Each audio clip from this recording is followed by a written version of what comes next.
শাড়ি মানেই আভিজাত্য, শাড়ি মানেই বাঙালিয়ানা।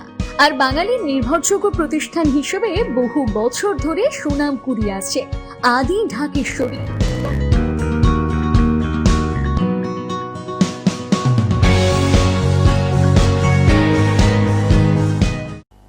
এসআইআর আতঙ্কে মৃত্যু হলো এক বিএলও কর্মীর। খড়গ্রাম থানার ঝিল্লি গ্রাম পঞ্চায়েতে দীঘা প্রাথমিক বিদ্যালয়ে কর্মরত ছিলেন জাকির হোসেন। খড়গ্রাম থানার অন্তর্গত ঝিল্লি গ্রাম পঞ্চায়েতের বাসিন্দা জাকির হোসেন তিনি বেশ কিছুদিন ধরেই বিএলওর কাজ করছিলেন, কিন্তু গত বৃহস্পতিবার থেকে সার্ভারে কাজ ঠিকমতো না হওয়ার কারণে মানসিকভাবে অবসাদে ছিলেন। হঠাৎ তিনি বৃহস্পতিবার রাতে হৃদরোগে আক্রান্ত হয়ে মৃত্যু হয়। মৃতের নাম জাকির হোসেন। তার মৃত্যু হতে গ্রাম জুড়ে আতঙ্কের পরিবেশ তৈরি হয়। অন্যদিকে এই ঘটনার খবর পেয়ে শুক্রবার সকালে মৃতের বাড়িতে পৌঁছান খড়গ্রামের বিধায়ক আশিস মার্জিত।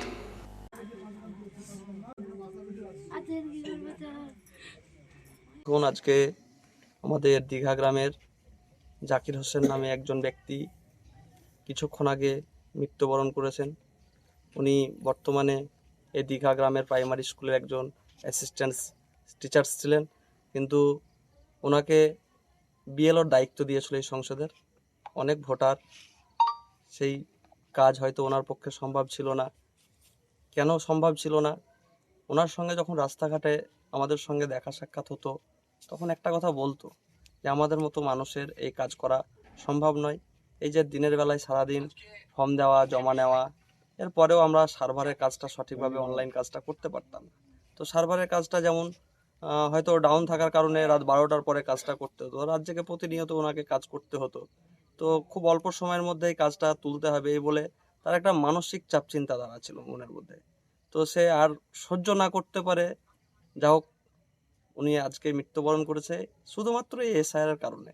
আজকে এই মানুষটি যদি এই বিএলওর দায়িত্ব না পেত, তাহলে হয়তো আমাদের মাঝে থাকতো উনি। ঝিল্লি গ্রাম পঞ্চায়েতের 14 নম্বর বুথ দীঘা, এখানে আছি। এই 14 নম্বর বুথের যিনি বিএলও বুথ লেভেল অফিসার, একজন মাস্টারমশাই জাকির হোসেন, অত্যন্ত ভালো মানুষ, নিরীহ মানুষ, ভদ্র ব্যক্তি ছিলেন। কিন্তু এই যে এসআইআরের যে ডিউটি, যে চাপ, এখানে বিজেপি সরকার, কেন্দ্র সরকার, সাম্প্রদায়িক সরকার ইসিআইকে কাজে লাগিয়ে, অর্থাৎ election commission of India, election কমিশনকে কাজে লাগিয়ে যে এসআইআরের যে লাগু করতে চলেছে বিভিন্ন রকমভাবে, তাই এই রকম সাধারণ টিচার, শিক্ষক, এই যে ভদ্র ব্যক্তিগুলো অকালে ঝরে যাচ্ছে।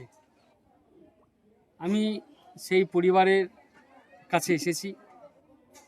তার পরিবার, তার স্ত্রী, তার ছেলে, তার পরিবারের সকলকে আমি সমবেদনা জানাতে এসেছি।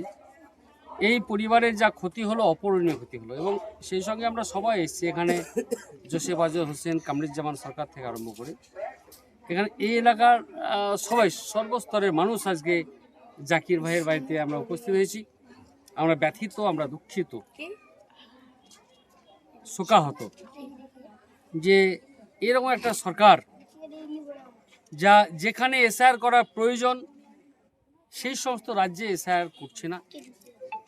বাংলাকে প্রতিহত করতে, বাংলাকে অপমান করতে, বাংলাকে শোষণ শাসন করতে, বাংলাকে দখল করার জন্য, এবং বাংলার মানুষের মধ্যে যে সাম্প্রদায়িক সম্প্রীতি, ধর্মনিরপেক্ষতা, আন্তরিকতা, যে ভাবটা আমরা আছি, একসঙ্গে মিলেমিশে কাজ করি, সেখানে ফাটল ধরানোর জন্য একটা চক্রান্ত করছে কে? বিজেপি সরকার, মোদী সরকার, সাম্প্রদায়িক সরকার, সন্ত্রাসবাদী সরকার। তাই এই যে চাপের মধ্যে অকালে একের পর এক আমার এই বাংলায় প্রায় 41 জন এরকম তর তাজা নিরীহ ভালো মানুষ, কেউ শিক্ষক, কেউ অন্যান্য ডিপার্টমেন্টে চাকরি করেন, তারা অকালে ইহলোক ত্যাগ করে তারা ইন্তেকাল করছেন এবং সেই পরিবার বিপদগ্রস্ত হচ্ছে। সুতরাং এটাকে, বিজেপির এই মানসিকতাকে আমি ধিক্কার জানাই। এবং পাশাপাশি যেটা ঘটে গেছে, আজকে জাকির ভাই আমাদের মধ্যে নেই, উনি একজন ভালো শিক্ষক ছিলেন, আমার কলিগ, এবং আমার এক শ্রদ্ধেয় দাদা তার জামাই, এবং এই এলাকায় জাকির ভাইয়ের একটা নাম খ্যাতি যশ আছে, সবাই জানেন, আমিও জানি। আমি অত্যন্ত শোকাহত, আমার খুব খারাপ লাগছে। ওনার আগে আমি কথা বলতে পারতাম না, তাই এরকম একটা প্রাণ অকালে চলে গেল। এর জন্য আমি সম্পূর্ণ রকমভাবে বিজেপি সরকারকে দায়ী করছি, আমি ইসিআইকে দায়ী করছি, এবং এখানে তার পরিবারও সবাই একমত যে বিজেপি সরকার এবং ইসিআইকে দাবি করছে তাদের প্রতিনিয়ত প্রেসার ক্রিয়েটের জন্য, প্রতিনিয়ত চাপের জন্য।